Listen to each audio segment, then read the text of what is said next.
Hey guys, ये second part है mister नोआल का। अगर आपने फर्स्ट पार्ट नहीं देखा तो प्लीज़ देख लो, वरना स्टोरी समझ नहीं आएगी।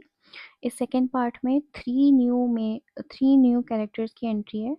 मिस्टर रैम से मिसेस रैम से, ये दोनों मेन कैरेक्टर हैं, एंड एक डॉक्टर है, वो माइनर कैरेक्टर है। तो आगे बढ़ते हैं हम स्टोरी में। हम सब डॉक्टर के टेबल पर बैठे थे डिनर टाइम पे। डॉक्टर आलसी था, मैं बेपरवाह था। हम दोनों को कोई मुझे और डॉक्टर को कोई इंटरेस्ट नहीं था मिस्टर कलेडा की बातों में। और मिस्टर कलेडा अपनी बात मनवा ही लेता हमसे। पर लेकिन वहाँ एक आदमी बैठा था जो अलग था हम दोनों से, मुझसे और डॉक्टर से। वो लैवेंटीन की तरह ही बातूनी, अपनी जिद जिद करने वाला, अपनी बात पे अड़ने वाला आदमी था। और उसका नाम था मिस्टर रैम से। तो अभी ना नरेटर मिस्टर कलेटा को लैवेंटीन ही बोल रहा है यहाँ पे। लैवेंटीन जो होते हैं वो लैवेंट रीजन के लोग होते हैं। जो लैवेंट रीजन होता है, जो ईस्टर्न मेडिटेरियन रीजन है, वहाँ पे ये मैं अपने आप से बता रही हूँ आपको, लिखा नहीं है। उनमें कंट्रीज आती है लेबनान, सीरिया, जॉर्डन, फ़लस्तीन और इज़राइल। तो वो ना अपने आप से अब गेस कर रहा है कि वो इस रीजन से है। पहले वो उसको बेरूट और अलेक्जेंड्रिया का बता रहा था, अब वो उसको लेवेंटीन बोल रहा है। वो अपने आप से ही गेस करे जा रहा है कि वो कहाँ से है, कहाँ से नहीं है। वो थोड़ा रेसिस्ट है नरेटर, जैसा कि मैंने आपको बताया है। और यहाँ पे मिस्टर रैमसे की एंट्री है, जो कि उसकी मिस्टर कलेडा की तरह ही वो बहुत ज़्यादा बातूनी, ज़िद करने वाला अड़ियल आदमी था। और मिस्टर रैमसे जो है वो लेवेंटीन के आत्मविश्वास से चिढ़ता था कि ये इतना क्यों बनता है कि इसको सब पता है, इतना कॉन्फिडेंट क्यों है। और टेबल पर बहुत लंबा डिस्कशन चला, क्योंकि दोनों ही बहुत अड़ियल और बातूनी है। फिर हमें वो मिस्टर रैमसे के बारे में बता रहे हैं नरेटर।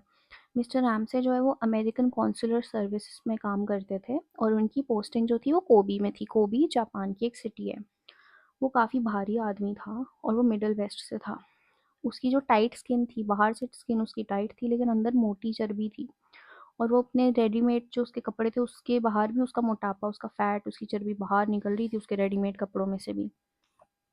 वो अपनी नौकरी पर वापस जा रहा था अपनी बीवी को लेकर। उसकी बीवी 1 साल से न्यूयॉर्क में थी अकेली, और अब वो उसको लेकर कोबी जा रहा था। उसकी बीवी है मिसेस राम से, ये भी एक न्यू कैरेक्टर की एंट्री है। ये भी मेन कैरेक्टर है। अब मिसेस राम से बहुत ही प्यारी और खूबसूरत और छोटी सी थी। अब कुछ महिलाओं को ना पेटीट बोला जाता है, जिनकी कद काठी कम होती है और जो थोड़ी पतले फिगर की होती है, उनको पेटीट बोला जाता है। तो वो बता रहा है कि वो बहुत प्यारी, वो पेटीट सी थी। उनके मैनर्स बहुत अच्छे थे, उनका बिहेवियर बहुत अच्छा था, उनका सेंस ऑफ ह्यूमर बहुत अच्छा था। उसके हस्बैंड की, मिस्टर रैमसे की, ज़्यादा तनख्वाह नहीं थी, और वो हमेशा सिंपल से कपड़े पहन के रखती थी, लेकिन उनके कपड़े पहनने का अंदाज़ बहुत अच्छा था। मतलब उनका फ़ैशन सेंस बहुत अच्छा था। उनकी एक अलग सी पहचान थी। और नरेटर बोलता है, मैं उन पे ध्यान नहीं देता अगर उनमें एक ये खूबी नहीं होती जो आजकल महिलाओं में दिखती नहीं है। इस खूबी को कोई इग्नोर ही नहीं कर सकता। और वो खूबी थी उनकी मॉडेस्टी, उनकी सादगी। उनको देखकर ऐसा हो ही नहीं सकता था कि आप उसकी सादगी से प्रभावित ना हो। उसकी जो सादगी थी, ऐसे दिखती थी जैसे कि कोट पे यहाँ पे फ्लावर चमक रहा हो ना, वैसे वो खूबी उनमें दिखती थी। तो एक शाम ये सब लोग डिनर टेबल पे बैठे थे, और बात होने लगी पर्ल्स के बारे में। जो मोती जो होते हैं ना, जो सी से निकलते हैं, महंगे होते हैं बहुत, जिनकी ज्वेलरी बनती है। तो पर्ल्स के बारे में बात होने लगी। अखबारों में ना चर्चा चल रही थी उस टाइम पे कि कल्चरल पर्ल्स बन रहे हैं। जो जापानीज लोग हैं वो कल्चरल पर्ल्स बना रहे हैं, मतलब कि नकली एक उनकी कॉपी बना रहे हैं असली पर्ल्स की। तो डॉक्टर बोलता है कि इससे पक्का ना जो रियल पर्ल्स है उनकी वैल्यू कम होगी। तो मिस्टर गलेडा अपनी आदत के मुताबिक इस नए टॉपिक पे तुरंत आ उसने मोतियों के बारे में सब कुछ बताना शुरू कर दिया। उसने सब बताया। तो नरेटर बोलता है कि मुझे नहीं लगता कि मिस्टर रैमसे को कोई नॉलेज थी पर्ल्स के बारे में, लेकिन वो लेवेंटीन से जो आर्ग्यूमेंट करने का मौका कैसे छोड़ सकता था। वो भी बीच में बोलना शुरू कर देता है, और 5 मिनट में ही सब जोरदार बहस होने लग जाती है दोनों के बीच में। मिस्टर कलेडा को इतना ज़्यादा जज्बाती और बोलते हुए कभी नहीं देखा। तो नरेटर बोलता है कि मिस्टर कलेडा बहुत ज़्यादा बात करते थे, बहुत जज्बाती हो जाते थे वो टॉपिक्स में, लेकिन इतना ज़्यादा तो मैंने कभी नहीं देखा। आखिर में मिस्टर रैमसी कुछ ऐसा बोल देता जिससे जो बात मिस्टर कलेडा को चुभ जाती है, और वो ज़ोर से टेबल पे ऐसे हाथ मारता है और चिल्लाता है कि मुझे पता है मैं किस बारे में बात कर रहा हूँ। मैं जापानी मोतियों का व्यापार व्यापार देखने जा रहा हूँ। मैं इसी व्यापार में हूँ। और मैं दुनिया के सारे अच्छे मोतियों के बारे में जानता हूँ, जिनके बारे में मैं नहीं जानता वो जानने लायक नहीं है। तो मिस्टर रैमसे जो है वो कुछ ऐसा बोल देता है जिससे मिस्टर कलेडा को गुस्सा आ जाता है। वो चिल्ला के बोलता है कि मैं इसी व्यापार में हूँ, मुझे मोतियों के बारे में सब पता है। फिर नरेटर बोल रहा है कि ये बात हम सब के लिए नई थी, हमें नहीं पता था कि मिस्टर कलेडा किस किस किस काम में है। वो इतना बातूनी था, लेकिन उसने कभी बताया नहीं कि वो इस काम में है। हमें बस इतना पता था कि वो किसी व्यापारिक काम से जापान जा रहा है, मोतियों का हमें नहीं पता था। मिस्टर कलेडा बोलता है कि जापानी ऐसा कभी कोई ऐसा कॉपी पर्ल नहीं बना पाएंगे जो मेरे जैसा एक्सपर्ट आधी नज़र में भी ना पहचान पाए। फिर अब यहाँ से मेन मेन प्लॉट, मतलब मेन जो क्लाइमैक्स है वो यहाँ से शुरू होता है। मिस्टर कलेडा जो है वो मिसेस रैमसे के गले की चेन की तरफ देखता है और बोलता है कि ये जो मिसेस रैमसे ने जो चेन पहनी है, इसकी कीमत अपनी असली कीमत से कभी कम नहीं होती, कभी कम नहीं होगी। मिसेस रैमसे अपनी शादी से शर्माती है और अपनी चेन जो है उसको अपनी ड्रेस के अंदर डाल लेती है। मिस्टर रैमसे टेबल पर आगे झुकता है और उसकी ना आंखों में एक एक चमक होती है, एक जीत की चमक की, भाई अब मैं इसको बताता हूँ ये मिस्टर गलेडा को। वो बोलता है कि मिसेस रैमसे की चेन अच्छी है ना? तो मिस्टर गलेडा बोलते हैं हाँ, मैंने तो एक बार ही में ही नोटिस कर लिया कि इतने अच्छे पर्स तो मैंने कभी नहीं देखे। मिस्टर रैमसे पूछता है तुम्हें क्या लगता है इसकी क्या कीमत है? मिस्टर कलेडा बोलता है कि आराम से इसकी कीमत होगी $15,000, और अगर फिफ्थ एवेन्यू से खरीदा हो तो $30,000। मिस्टर रैमसे अब हंसता है, मतलब मुस्कुराता है, और एटीट्यूड में बोलता है कि तुम्हें सुनकर हैरानी होगी, लेकिन ये जो चेन है वो न्यूयॉर्क छोड़ने के एक दिन पहले ही मिसिस रैमसे ने एक डिपार्टमेंटल स्टोर से, एक छोटी सी दुकान से ली है, वो भी सिर्फ $18 में। मिस्टर गलेडा का चेहरा लाल हो गया। बकवास, वो बोलता है, ये सिर्फ असली ही नहीं है, बल्कि मैंने आज तक इस साइज के मोती इतने अच्छे कभी नहीं देखे। मिस्टर रैम से बोलता है कि क्या तुम इस पर शर्त लगाना चाहते हो? मैं शर्त लगाता हूँ कि ये जो नेकलेस है ये सिर्फ $18 का है, और मैं $100 की शर्त लगाता हूँ। तुम तैयार हो तो देख लो। तो मिस्टर कलेडा बोलता है ठीक है, शर्त लगा लेते हैं। मिसेस रैम से जो बीवी है वो बोलती है कि अरे एल्मर, जब पता है नकली है तो शर्त क्यों लगानी है? वो नहीं चाहती थी कि शर्त लगे। एल्मर जो है वो मिस्टर रैमसे का फर्स्ट नेम है। मिस्टर रैमसे अपनी वाइफ को बोलता है क्यों नहीं, अगर मुझे आसानी से पैसे कमाने का मौका मिल रहा है तो मैं बेवकूफ़ी हूँगा अगर मैं इस मौके को छोड़ूं। मिसेस रैमसे पूछते हैं लेकिन ये साबित कैसे होगा? मिस्टर कलेडा बोलता है कि मुझे चेन देखने दो, अगर ये नकली है तो मैं तुरंत बता दूंगा, और मैं $100 हारने को तैयार हूँ। मिसेस रैम से मिस्टर रैम से अपनी वाइफ को बोलते हैं कि इसे उतार दो डियर, और मिस्टर कलेडा को देखने दो, वो जितना मर्जी देखना चाहते हैं। मिसेस रैम से थोड़ा हिचकिचाती है और अपना हाथ वो अपने हुक पे रखती है, चेन के हुक पे, और बोलती है कि ये नहीं खुल रहा है। मिस्टर कलेडा को मेरी बात माननी पड़ेगी कि ये नकली है। नरेटर को ऐसा कुछ फील होता है कि भाई अब कुछ बुरा होने वाला है, और वो बीच में कुछ बोल नहीं पाता। मिस्टर राम से खुद ही खड़ा होता है और बोलता है कि मैं खोल देता हूँ। वो अपनी वाइफ की चेन खोल के मिस्टर कलेडा को दे देता है। लेवेंटीन अपनी जेब से मैग्नीफाइंग ग्लास निकालता है और ध्यान से चेन को देखता है। उसके फेस पे ना एक चमक, एक मुस्कुराहट आ जाती है, एक जीत की। उसको पता चल गया कि मैं ठीक हूँ, मैं सही हूँ। उसने चेन वापस कर दी। वो बोलने ही वाला था, तभी अचानक से उसकी नज़र मिसिस रैमसे के चेहरे पर गई।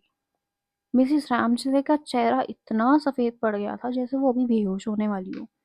वो मिस्टर कलेडा की तरफ ऐसे डरी हुई नज़रों से देख रही थी। उसकी आंखों में एक मायूस सी गुजारिश थी, एक डेस्परेट अपील थी, और वो अपील इतनी स्पष्ट, इतनी ऑब्वियस थी कि नरेटर सोच रहा है कि उसके हस्बैंड को कैसे नहीं दिखी। मुझे भी दिख गई, मिस्टर कलेडा को भी दिखी, उसके हस्बैंड को कैसे नहीं दिखी? कितनी वो बेबस नज़रों से देख रही थी। मिस्टर कलेडा बोलते बोलते रुक गए। वो बताने वाले थे कि मैं ठीक था, ये सच में ही महंगी है, लेकिन वो बोलते बोलते रुक गए और उनका मुंह खुला रह गया।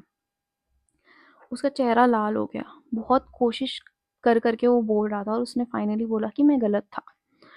बहुत अच्छी नक्कल वाली चेन है ये। मैं भी कंफ्यूज हो गया, पर मैग्नीफाइंग ग्लास से देखने के बाद मुझे पता चल गया कि ये नकली है। इसकी असली कीमत $18 की ही है।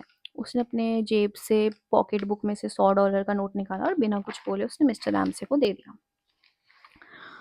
रैमसे ने नोट लेते हुए बोला कि शायद इससे तुम्हें अगली बार के लिए सबक मिले कि इतना भी आत्मविश्वासी, इतना कॉन्फिडेंस ठीक नहीं है मेरे दोस्त।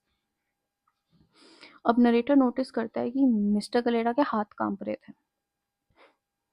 अब ये पूरी जो घटना, जो स्टोरी है, पूरी शिप में फैल जाती है। मिस्टर कलेडा की उस शाम बहुत बेइज्जती होती है। उनका मजाक बन जाता है कि मिस्टर नो ऑल, जो उनको बुलाया जाता मैं था, मिस्टर नो ऑल फंस गया। फिर मिसेस रैमसे जो होती है वो सर दर्द बोल के अपने रूम में चली जाती है। अगली सुबह मैं उठा, नरेटर, और शेव कर रहा था और मिस्टर कलेडा बेड पर लेट के सिगरेट पी रहा था। अचानक से एक स्क्रैप करने की आवाज़ आई, मतलब कुछ घसीटने की आवाज़ आई, और उसने देखा कि दरवाजे के नीचे से किसी ने लेटर डाल दिया है। तो वो नरेटर दरवाज़ा खोलता और बाहर देखता है, बाहर कोई नहीं था। उसने चिट्ठी उठाई और उसने देखा कि चिट्ठी पे मैक्स कलेडा का नाम लिखा है बड़े बड़े अक्षरों में। उसने मैक्स कलेडा को दे दी चिट्ठी। मैक्स कलेडा पूछता है ये किसकी है। वो खोलता है तो उसके अंदर से लेटर नहीं, उसके अंदर से निकलता है एक $100 का बिल, मतलब नोट।